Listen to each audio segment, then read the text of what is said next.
the main thing you need to know about me is that I'm one of the very few people who can honestly say that I'm not a doctor, but I've played one on TV. And as you can see here, they got my good side. Now then, what on earth does acting have to do with business? Well, I've spent a lot of time in both worlds, and I can tell you there's a lot that business people can learn from actors. Important lessons like how to connect with our key audiences, our employees, and our customers, how to tell our story in the marketplace, and how to do it more creatively so you really stand out from the competition. And all of that's vital to business success, and all of it we're going to talk about today. One of the problems we see so many tired, ordinary, uninspired websites, announcements, events, and other things. And I think at the heart of that is fear. Too many companies fear risk. They play it safe in their communications, and they squander opportunities to really engage and excite the audiences they're trying to reach. A few years ago, I was working with a law firm. Now, law firms aren't known for being on the cutting edge of creativity. They love their dusty old law books and their gavels and their scales of justice and other things. But this law firm said, no, we're a different kind of firm. We're not like the other firms. And of course, every client says that, but as I interviewed their senior partners and I talked with their clients, I came to the conclusion that they really did have a unique story to tell. And I was excited to help them tell it.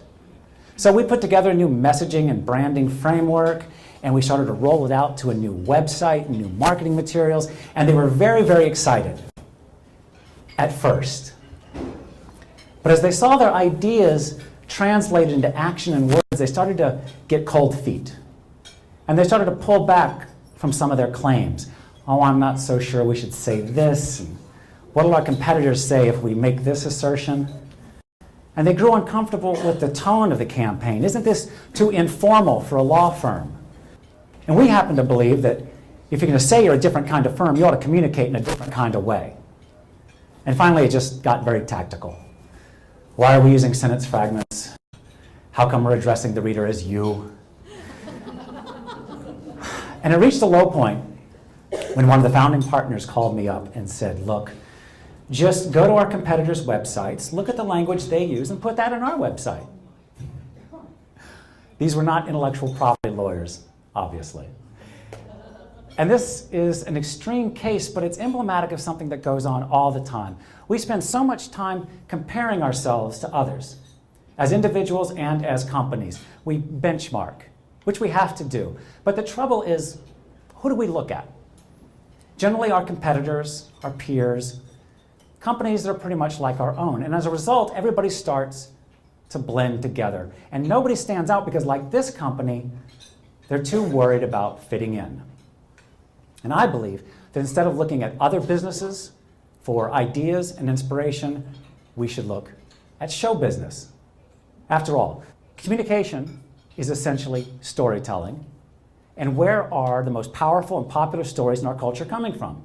They're coming from the entertainment world. We spend $10 billion a year going to the movies. We spend 35 hours a week watching TV, Americans at least.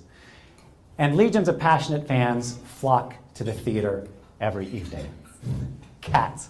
These are the people we should be emulating. This is where the ideas are coming from. Most companies would kill to get this kind of engagement and excitement around their CEO blogs and their Facebook pages and their YouTube channels and announcements and other events. So, what I'm going to do today is take the very best lessons that we can learn from entertainment and show you how to tell better stories, how to connect more authentically with audiences, how to express yourself more creatively, all of which can help you in your workplace, in the marketplace. It can help you make more authentic connections with other people, inspire and motivate teams, ultimately build trust, win business.